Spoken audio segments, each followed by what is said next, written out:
Hello, everyone, and welcome to Geekout with me, and I have a special guest, Mark.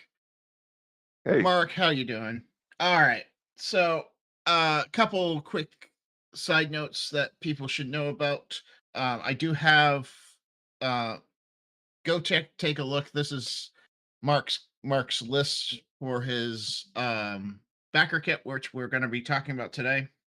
Um, but let's just dive into it, shall we? Mark, how did you get into game design? Because you originally started in comics, right? yeah. So I got into game design because I've always been very keen, very interested in gaming. Um, so the progression is a narrative one. So for instance, for this game that we're doing, I was inspired by a bunch of things. So 2000, so like a good few years ago, a friend of mine handed me the very first copy, the very first book in the Dresden Files. So I read that and it blew my mind. I thought it was amazing. I never really encountered anything that like that. So the kind of like hard boiled detective mixed with Oh, I contemporary know urban Dressing fantasy. Files. That was Yeah. what my basis of my previous game was based on. All right. So I'm in a really good space. So like that, the question I had, or the two questions I had after reading Dresden Files was, when is the next book coming out? And what would a story like this look like from a Caribbean perspective? I'm from Barbados, if the weird accent didn't clue you in. So, I went pretty much directly to the library looking for similar stories in a Caribbean setting. And at the time, I wasn't finding any. Actually, like the folks at the library at that point were really helpful because they handed me a tome, and it mean that this big, thick, leather-bound reference book that did have in some Caribbean folklore themed accounts. I think it was written by like, a priest or whatever, like way back in the day. So I was like, okay, cool. I want to tell more stories in this space. I want to explore and share with people Caribbean folklore. So that was the part of it. But I've always grown up reading fantasy books. I wasn't to badly paraphrase Bane. It wasn't until I was an adult that I got into tabletop really. That was my first experience, but I've been on the fringes with things like fantasy books, so like Forgotten Realms and that kind of thing. And playing games like Neverwinter Nights, Baldur's Gate. I am right now waiting excitedly for Baldur's Gate, the last patch 8 for Baldur's Gate 3. I've been having a blast with Baldur's Gate. So all in all, it was kind of all that stuff was into, can I make a game? And I've been approaching it more from a narrative first perspective, where I'm working out like stories to tell, and then the rules that complement that. Nice. That's a good way of doing it, in my opinion. That's how I ended up doing Ironbound. Was I focused on the stories I wanted to tell, and Mhm. then I put mechanics to those stories. Yeah. Uh, so obviously your Caribbean's probably got some special meaning. Um, so I have to. I met you, and then I started reading this book called Dungeon Crawl Carl. So Mhm. in Dungeon Crawl Carl, they actually have a scenario where he ends up going to Cuba instead of the Caribbean, but he Yeah. gets a book of Caribbean folklore. So there's like a whole book in this series of books that just deals with like Caribbean folklore. It's really fun.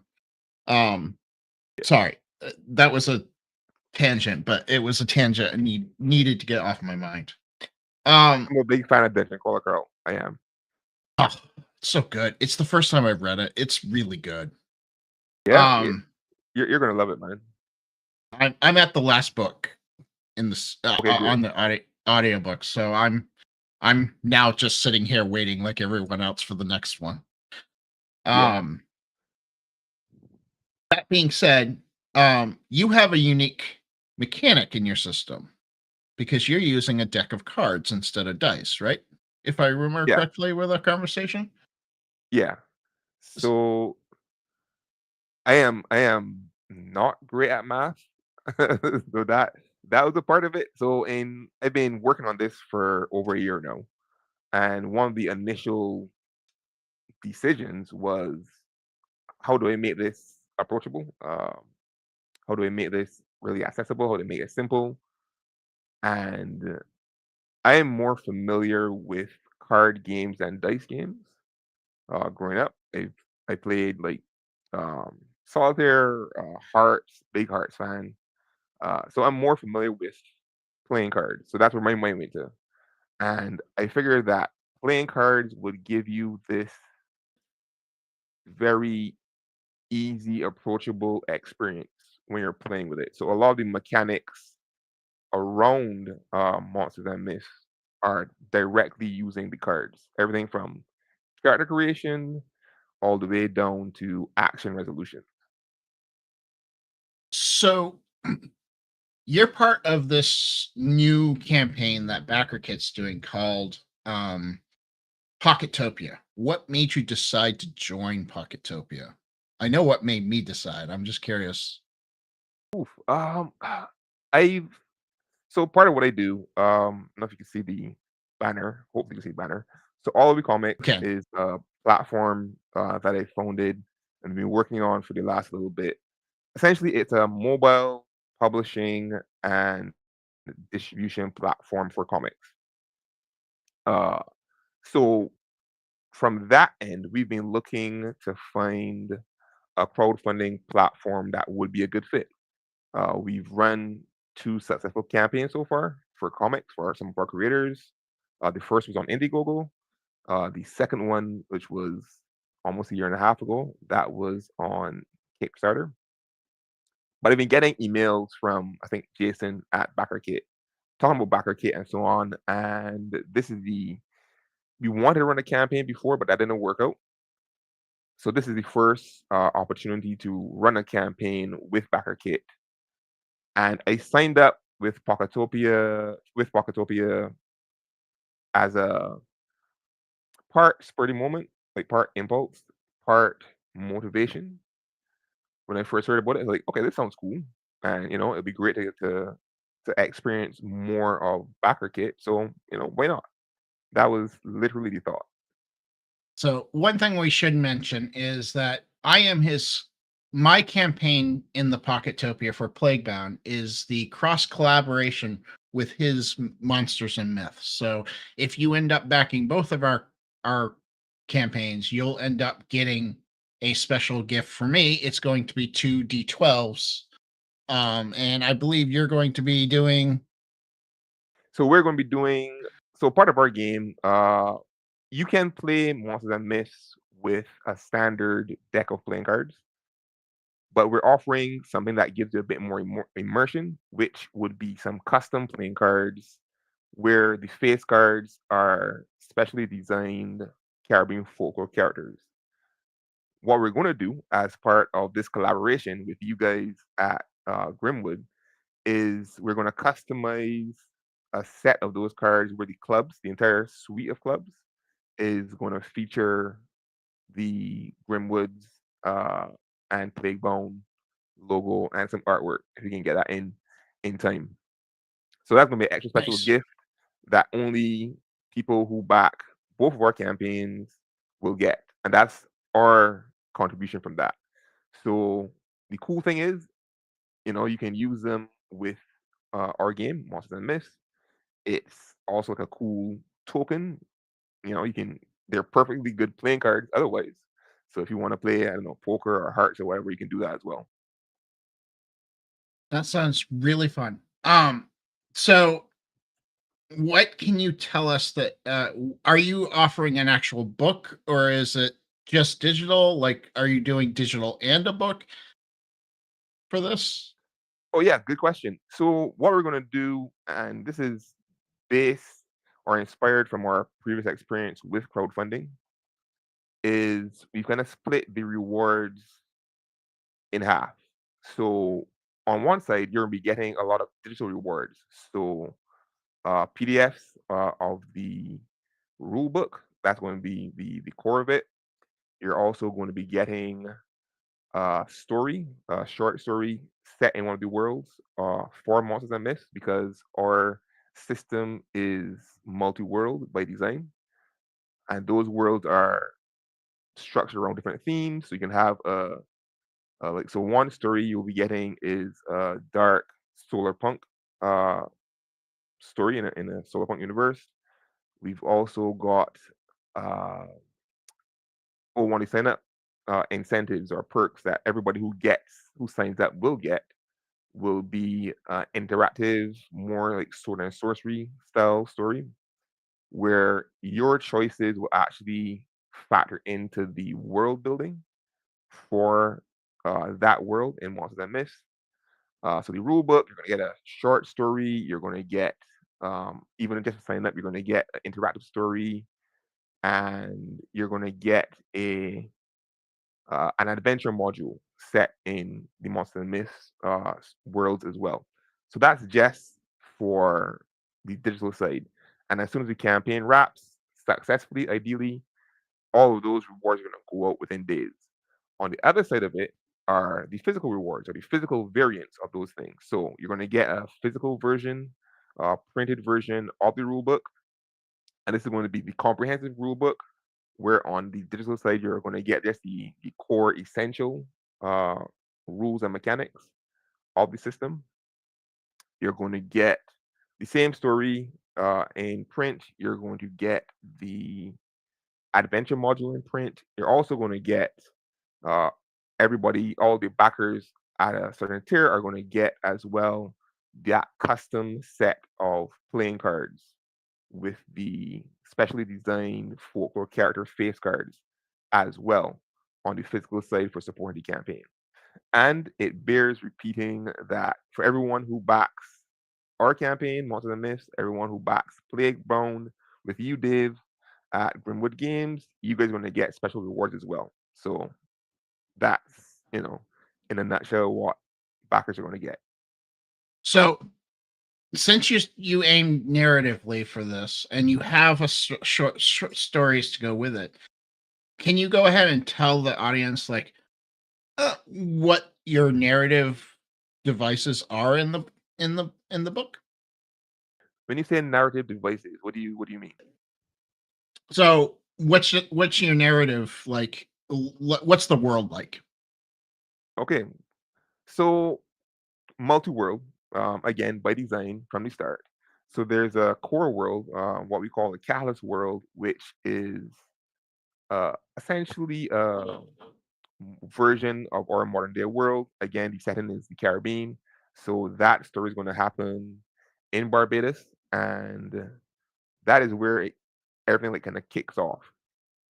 So the premise is that magic returns to the world, and because I've been reading way too much game lit over the last few years, magic returns, but it takes the form of a system. We call it the domain schema, where instead of like being wizards and that kind of stuff, you get to rank up. You get to pick what we call domains, and each domain has traits, and each of those traits have associated skills. So you get to in this world under this system in magic returns, you or these characters they get to create their personas, their power profiles, kind of from a narrative perspective. So we're going to have stories that are either if it's in the or catalyst world that are going to experience that initial insight incident, what that's like, what the experience is like for these characters. So one story is set in this Barbadian village, and that's where people first start experiencing this system where magic comes back to the world. We have another story. We actually shared that as a Senate reward. Was that a week ago? For everybody who signed up at that point, you actually got to the advanced reader copy of a story, Dark Utopia 2081, which is this dark not cyberpunk, dark solar punk world. So it's very much still futuristic, but there's a lot of like a environmental balance to it, kind of, which is kind of fitting coming from the Caribbean. But that is kind of very much like a procedural, a murder mystery, where the main characters are investigating this admittedly gruesome crime scene and trying to figure out who did it. So that's a kind of cool story. What else? We've got other stories and other worlds. The interactive fiction story I mentioned, which is a reward that everyone gets just for signing up to the Monsters and Myths campaign. We update that. We send out a new chapter Mondays and Thursdays. So yeah, chapter 3 actually went out yesterday.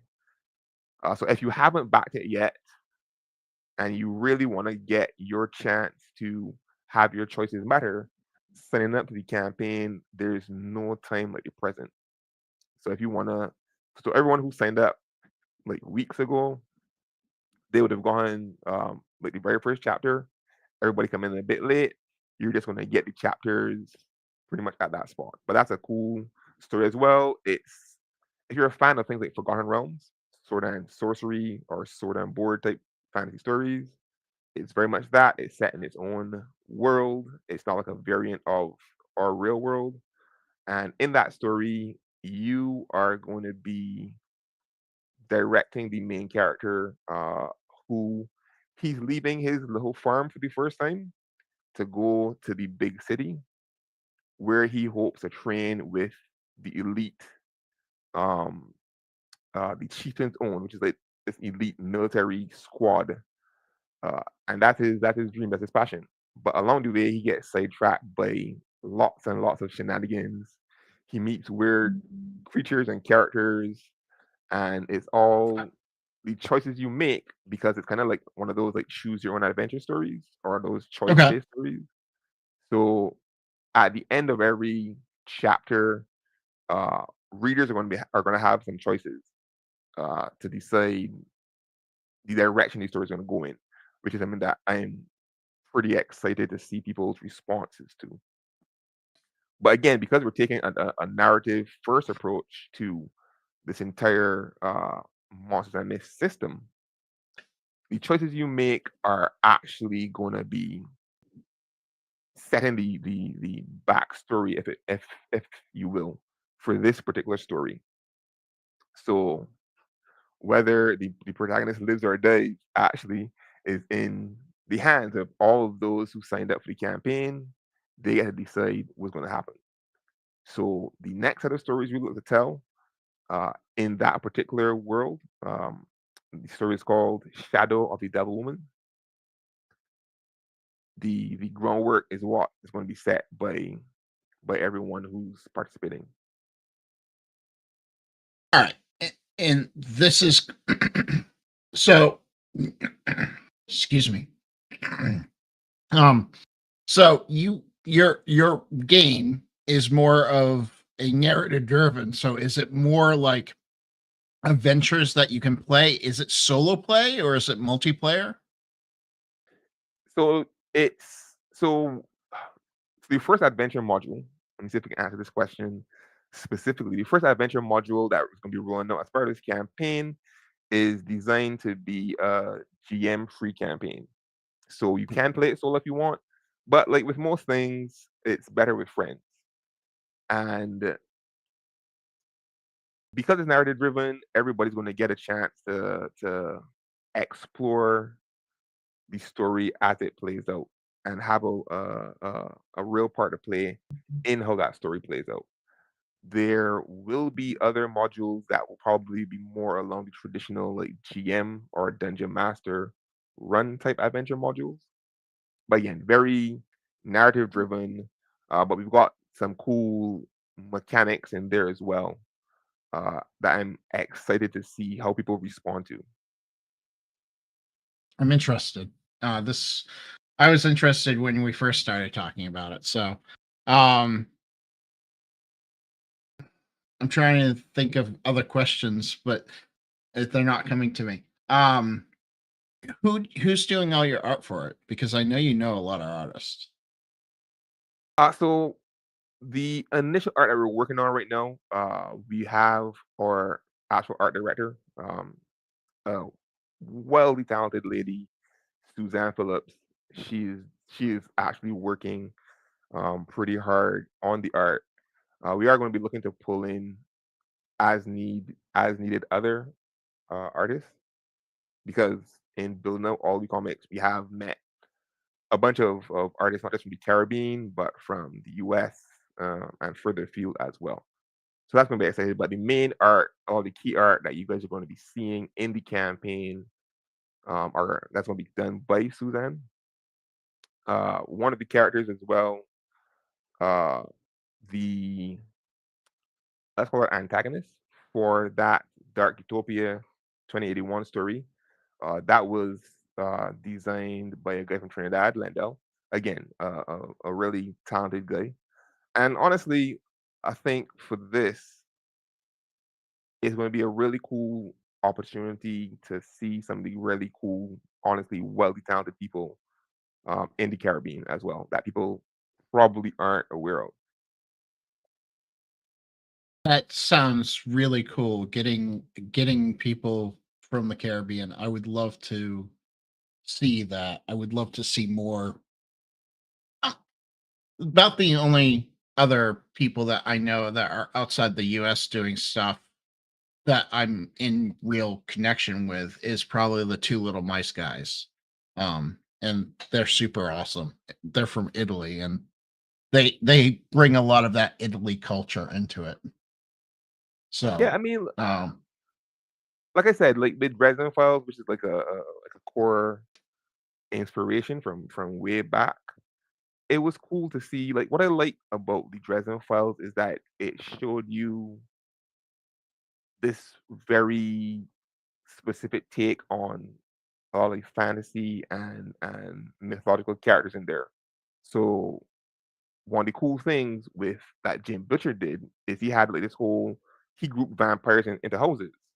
So instead of saying like there's only a specific type of vampire, he pulled from pretty much all of the different types of vampires across the spectrum of entertainment and said, okay, there's a vampire that is more like an undead rotten creature, and that's in this house. You've got mhm. another vampire that's more like an incubus, you know. So I doing something won't like that say for the Caribbean, I borrowed heavily from that thought process for my vampires.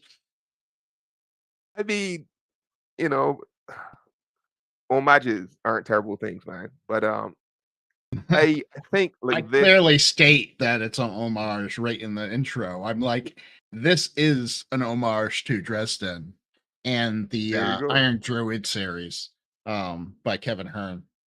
Both of those series were big influences in Ironbound. Yeah, Um, like the way I see it, we've everybody's been they've been inspired by people doing cool stuff. And personally, I'm excited to do something that somebody else hopefully finds cool and that can inspire them as well. But the Caribbean, in terms of like storytelling, is untapped. I think you know. So I'm looking forward to doing my own little bit to push that forward. I agree. I think it's a very untapped world. And like I said, I think you could get some really cool stories from it. Yeah, Um, we've got some cool stories lined up. Trust me. uh, is there anything particular that I haven't asked that you would like to talk about with monsters and myths? I wouldn't mind talking about your game. Because I think it's cool. You sent me some like initial documents, and I was like, yeah, this guy is doing some cool stuff. All right, so uh, one of the things I wanted to do for this stream mhm. is to give everybody who's listening live. I don't know how many there are, um, and I'm gonna throw it. I'm gonna extend it a week. So if you're listening live, great. If you listen to this like on demand I by the get a lot of 24th. people on demand, honestly. Yeah. I get a lot of VODs. So everybody who signs up to the Monsters and Myths campaign and the Grimwood Games campaign, we're gonna give you guys a we've got so like I said, narrative driven, narrative first. So we actually have uh a novella. Um it's like 30,000 words, I think. I'm gonna double check that. But it's a good read, I think. But yeah, so we're gonna give everybody who's watching live and who signs up right now, or no later than the 24th, so next Monday, you gotta sign up for Monster and Myths, you gotta sign up for Grimwood Games, For and Plaguebound. everybody who does for Plaguebound, everybody who does that, we're gonna give you guys like a chance to read the first 5 chapters of this novella that we're working on. It's called City Over Yonder, and the initial premise, besides being a part of this whole uh, multi-world storytelling system, it's the question I had for myself initially was, what would modern day steampunk look like? What would that like technological progression look like? Because a lot of steampunk stories, as cool as they are well, from what I've read, they're typically set in like this like Victorian era type thing.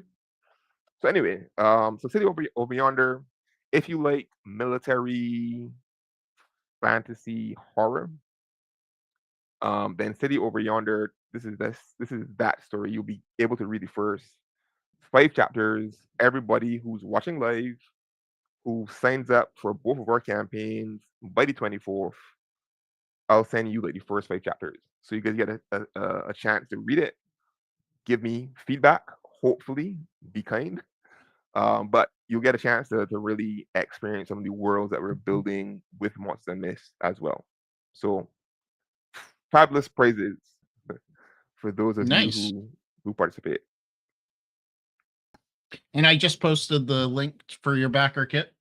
Go ahead and Oh, if you haven't signed up for it, man, go ahead, people, go sign up. It sounds like a really interesting story driven type system. So I'm interested in reading more of it. so Um here's a question for you, Dave. sure. Let me turn this around a bit. So you've heard a bit about Monster and Myths now. How so for people who back both campaigns, what is unique uh, with Plaguebone, like in comparison to Monsters and Myth? Like in comparison to it, um Plaguebound is a little bit more dark and gritty, I would say, from what I've seen. It's gonna be it's the inspiration for it is Labyrinth and Never Ending Story and Dark Crystal, like that type of like world and Ah, environment. mhm, Um so it's that was the inspiration for it. I think it's taken a different route a little bit, but that's okay. I'm okay with that. okay. Um it it it deals with the primary protagonist in the world. It doesn't necessarily need to be a person or an item because there is a protagonist in that world already. The plague Okay. itself is a sentient alien that is taking over the world. So Oh, there's already like environmental protagonists that you have to deal with. On top of I have wars going on and faction fights and stuff like that that you can play with as a DM. So it very much is kind of a survivalist type game. I wanted a Oh, survivalist feel without feeling like apocalyptic. So it uh-huh. doesn't feel apocalyptic. It definitely feels like it's kind of like in between the apocalypse and the event that caused the apocalypse. So it's kind of like right in the middle where it's starting to fade into nothingness. Okay, well, but how the scale of that, man, that seems epic. How do you fight alien sentient plague? That's So there's a that's a hard couple boss fight. holy magic does affect it. Um, there are is a species that has accepted the plague into themselves, and so they're fighting it. They're accepting of it. So you have a group of holy people fighting it. Um, but that's kind of where the uh, downfall of it comes from. The feeling of apocalyptic is you don't know how to deal with this plague. It doesn't really respond to anything. It's fireproof. Well, So you can't just burn it with fire. kill it with Um, fire. Uh-huh. about the only thing that really affects it right now, and this might change because I am working on the enemies right now, is holy magic, and it basically does extra damage to the creature that's being infected by the plague at that moment of time. Okay. And if the plague is not attached to anything, it does disintegrate that a certain area based on your spell that you cast. Well, Um, so holy magic is pretty much the basis of the protection that they have going on. And when I say holy magic, it's more shamanism type mhm, magic. yeah. Like the shamans in the shaman class in the game can actually create barriers that will help protect people for a short period of time. Okay. So, um, yeah, so there's a lot of uniqueness in that aspect of it. Um, yeah, and it is epic. That's what I wanted. I wanted a feeling of epic horror. Not necessarily scary jump out and kill you horror, but horror in the fact that you don't know what to do. You're kind of lost in this world that you can't. It just seems like it's constantly trying to beat at you and eat at you. Well, So that's so that's what Playbound is. no, that definitely sounds cool. Oh, we're actually going to be doing hosted by Backerkit on Saturday. Yeah, the Yes, we 22nd. are this We're going to be Saturday. doing some demos, some live demos. I think I'm Are you first, ready for and then that? you. I think I'm in the middle, and you're. No, I'm not ready for that. I'm gonna get ready. I mean, Okay, I don't I feel I have. don't feel alone then. I definitely have.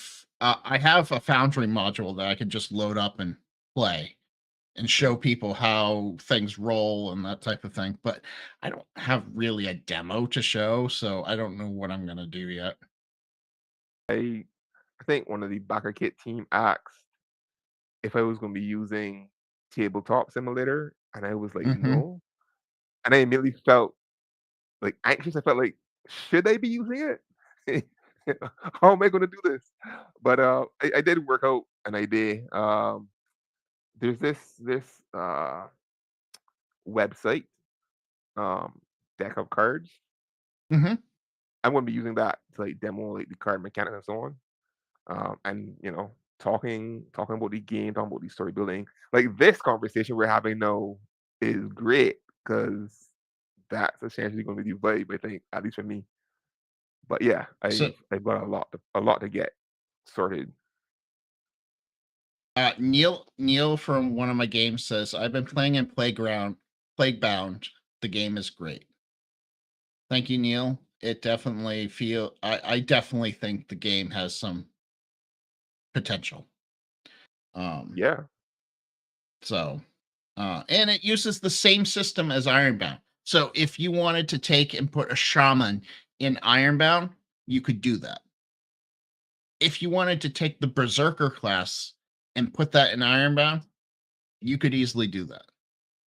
Oh, that Or the only ones that don't really translate, and not saying that they don't translate, you could find a way, is the Technomancer and the Hacker. They don't really have an equivalent in a fantasy world, okay. but everything else is completely interchangeable. So if you wanted to completely do Plague Bound, bring the plague into Ironbound, you could definitely do that. You could definitely transfer it to that world because the system is the same. And I have plans on several other games, and they're all going to be like that. They're all going to have that capability of going backwards compatible into each other. That's cool. Actually, that you mentioned that got me thinking about some of the design choices for monsters and myths. The the system. So we've got you players create personas, and to do that, you need to choose domains. There are 4 domains you can choose from. Each of those domains have uh, a total of across them. It's a total of 21 traits. So traits are like attributes in like I guess D&D, and then you've got skills Mhm. and a bunch of different skills as well. And one of the things for me, one of the choices I made consciously is similar to what you were talking about, where I wanted the domains and the traits and the skills to be applied across adventures in different worlds. So some worlds, so like a modern world, there would be so one of the domains is the tech domain. So the domains are body, tech, psionics, and arcana. So I really wanted all of those 4 domains to apply across the different worlds. So if it's a sword and sorcery world or the R equivalent, there would be somebody who is very tech inclined, or you can build a tech domain based character. But of course, it wouldn't be like computers and that kind of stuff. But it would be pushing the limit uh, of what technology is capable of in that world. So if it's catapult level tech, then that's what you're going to be able to build with your skills in that world.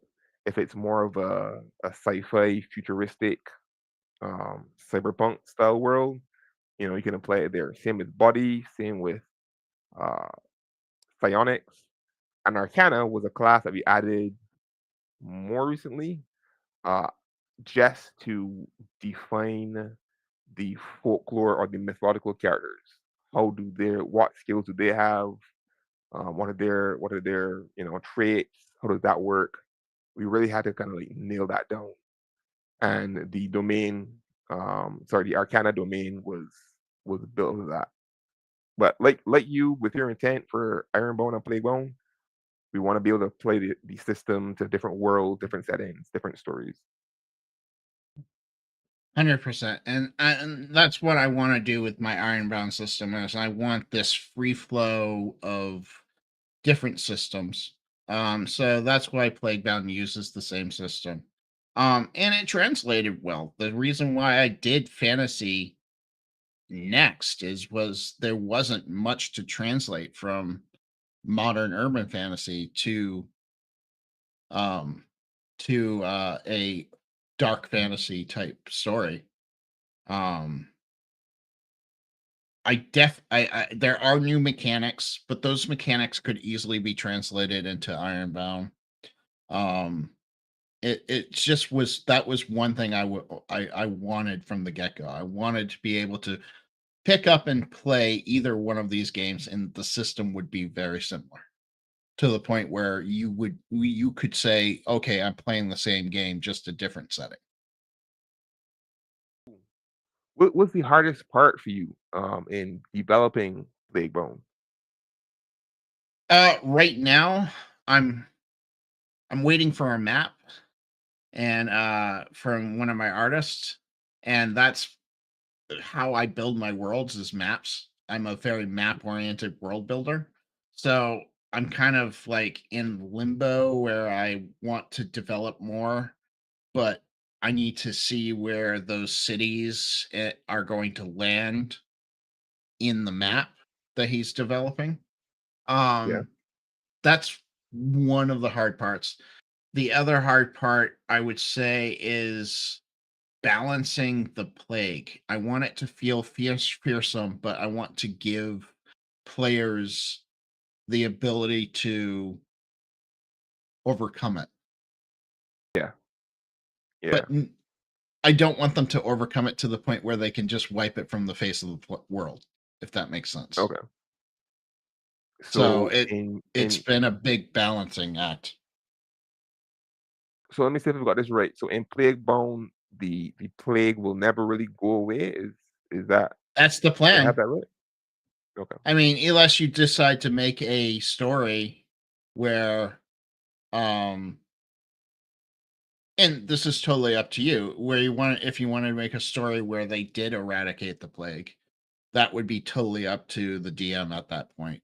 I'm not Okay. going to make an adventure ever that removes the plague completely. Okay. So In so do fact, you if have do you have how do I say this? Is there going to be like two different story streams? So where one stuff is uh canon, but then one these stuff more like homebrew? are so no, it's not really like that. It's just my game isn't as it's not as narratively demanding. It's Mm, still narratively inspired, but you don't have to do my story. You okay. could do your own story in the world, if that Mm. makes sense. Yeah, it With does. the It does. plague, so I got a couple questions. First one is the choices of the domains are interesting. I'm curious to see how they interact. I love the idea. So, how do they interact with each other? Do they interact with each other? So yeah, they do interact. So hopefully I'm not like jumping ahead of the demo on Saturday. But anyway, so character creation or persona creation. As a player, you need to create a persona. And a requirement is that your persona needs to have 6 traits to be a fully playable, fleshed out persona. The cool thing is that as a player, you get to decide what domains and then what associated traits and associated skills make up your character. So you've got a huge degree of flexibility in building a character out that fits the way you want to play it and how you want to explore the world. So that's how the domains on one level interact. So you can have a character. So for instance, because so the three of the domain, 3 of the 4 domains, body, tech, and psionics, they only have 5 traits. So you can't have a complete character built entirely from a single domain, except for the Arcana domain. But if it's a character that is completely Arcana built, then that character is by our definition a folklore character or mythological character, right? Okay. So you're gonna need to mix and match between domains. So you can have a character that is predominantly um let's say a body. So this would be your more like strength based, your more resilient, think tanky type character as well. So they're gonna be all body, but then you can add in a trait from any of the other domains. Uh, add in one from tech, add in one from psionics to get that real flexibility. Or you can do more of a mix and match. You can have 2 from 3 domains, and you can mix and match it however you want to play it. and to get the skills you want. And that's a big uh, thing that we want to do to So achieve very with it. much a classless type situation where you build the character you want to play. Yeah, exactly. And another element is we didn't want you to have a whole set of skills, but you only ever really progress through the gameplay with a handful. So you're going to have let's call it a cap on skills. You're going to have like 6 skills you'll be using. But one of the things that we have implemented is that you can kind of, what do I want to say it, have like a kit of skills that depending on how the response is from players, whether we'll make that a full-time switch. So for instance, when you pick all of your skills, you're gonna end up with roughly, I think, 18 skills, if my memory serves me right. 18 total skills, but 6 of those are only gonna be active at any one time. So one of the things we're looking to explore is will people wanna have kind of like preset kits. So you can say, all right, for this particular situation, I'm going to be using these 6 skills versus another situation we're using these other 6 skills. Stuff like that. We're looking to explore. But the in a nutshell, domains they define who your persona is, and things like traits and skills define what they can do and how they can do them within the worlds of monsters and myths. But Nice. thanks for that question, by the way. And this question is actually for me. Would the plague ever morph based on the actions taken by the players?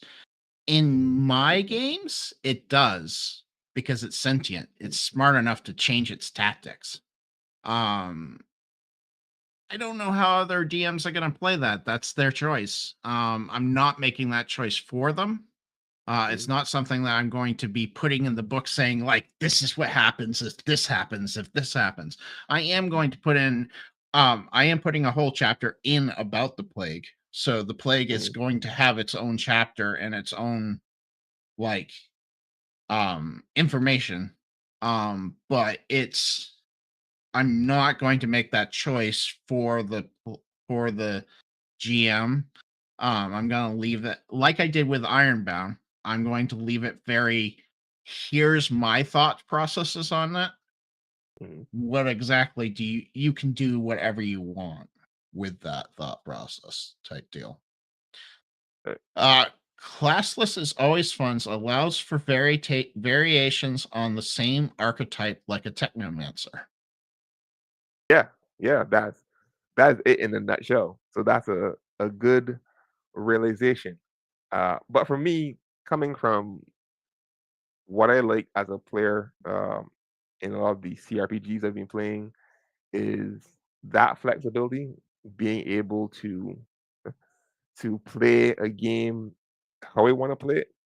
I actually was playing Baldur's Gate 3 pretty much, from early access, and I set off what felt like a flame war on Steam, where I think I talked about how from like the other Larian games, Divinity and Divinity Original Sin, you could be what some people call a barrel master, where you're just running around and you're yeeting barrels and setting stuff alight and that kind of stuff.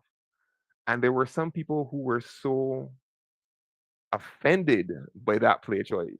They're like, no, that's not how Baldur's Gate should be played. And I'm like, like And I can why tell you the developers wouldn't be why? offended by that. I They they I they think got Larian is excited awesome. when they got excited whenever found somebody doing something unique in their games in their game. Yeah. Yeah, So I think in a little way that was kind of like one of the influences for Monster and Myth, trying to give people like freedom, play freedom. The the downside is trying to get ahead of the possibilities so you can kind of balance the game and keep things from breaking. because it's kind of narrative driven. Um, that isn't a super major concern. And I really do want people to, like, say, for instance, read one of these stories and be like, okay, cool. I want to explore. I want to have my own adventure, my own homebrewed adventure in that world. That is one of the things I am looking forward to. I want to see all the kind of crazy shenanigans that people come up with and the adventures that they have, you know, all built from the system. That's gonna be awesome. Yeah, balance. I can see how that becomes a challenge. One of the Yeah. Versailles said. Balance is the problem with classless, and that's the one of the reasons why Ironbound has classes. Another reason why Ironbound has classes is I just like classes. I like knowing this character does a particular thing really well. It's just me. That's a me thing. No, I um, get it. I mean, classes can be cool. Classes can like classes for me are like painting within lanes. And you can do amazing stuff when you paint within lanes. That's cool. I want the ability to have a start of classes with the ability to morph it how I want.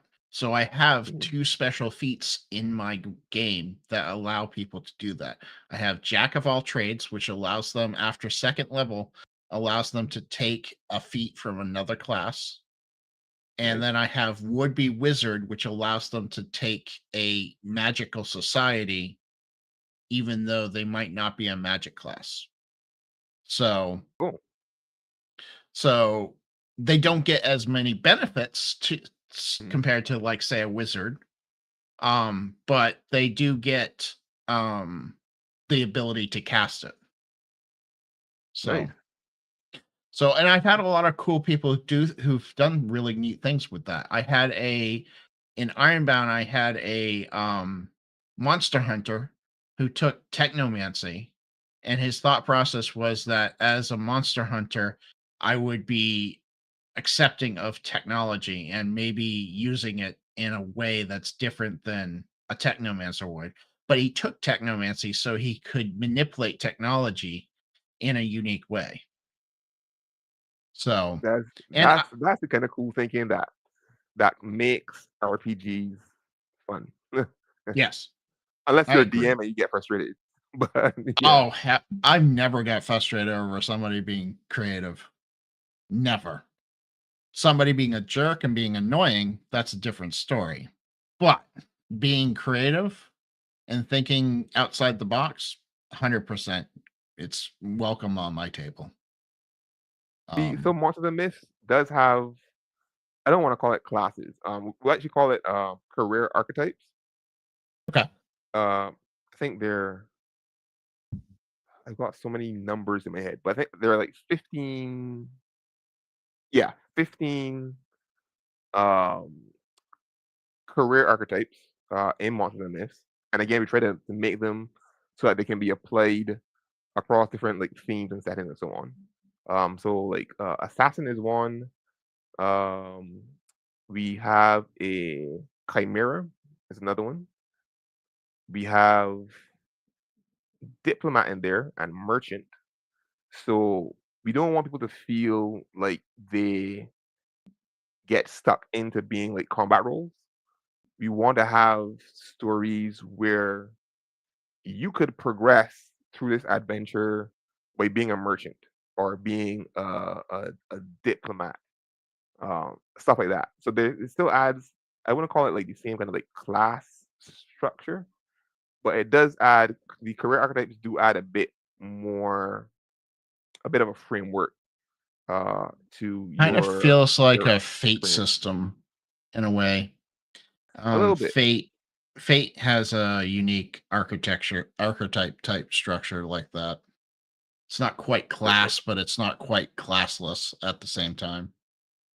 Yeah. Yeah. Um, well, it sounds like this would be it's going to be really cool. Um, I'm very excited to see what you come up with for a demo on this Saturday. I'll be Oh, me interested in too. watching.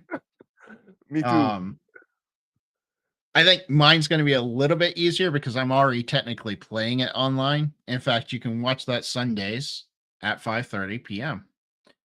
Oh, for sure. I'm really bad at promoting myself, so when when I think about it, I I have to I do it. I'm there. Um, I'm there with you. But yeah, but, man, I would love to check it out for sure. yeah, absolutely, yeah, 5:30's, 5:30 PM Eastern Time. I do, Plaguebound every Sunday. Um, All right. that being said, I've already let people know where they can go to get monsters and myths. Is there anything you would like to say before we say farewell? So just reminding people, and again, the same promotion that we're both bad at, but reminding people to back both of our campaigns. You guys get special rewards for doing that. A custom set of playing cards, or extra custom set of playing cards from us. Some custom Custom D12s dice from from Dave. us. Yep. Uh, and like I said earlier, everyone who signs up for both Monsters and Myths, so I'm going to check in with Dave and Plaguebound. I'm going to send you guys 5 chapters of one of these stories from our system, City Over Yonder, for you guys to read and experience and hopefully enjoy and geek out about. So there's that. Awesome. That sounds like a lot of fun. All right. In that case, everyone, you guys keep playing games because that's what's fun. I will talk to you guys all later. Mark, please stick around for a second. I would love to talk to you. Oh, and next Tuesday, we're gonna have the musical Rogan, and she's gonna be talking about her coloring maps. So I can't wait to talk about that. So thank you, Mark. Thank you, chat, for being here. You guys have a wonderful night.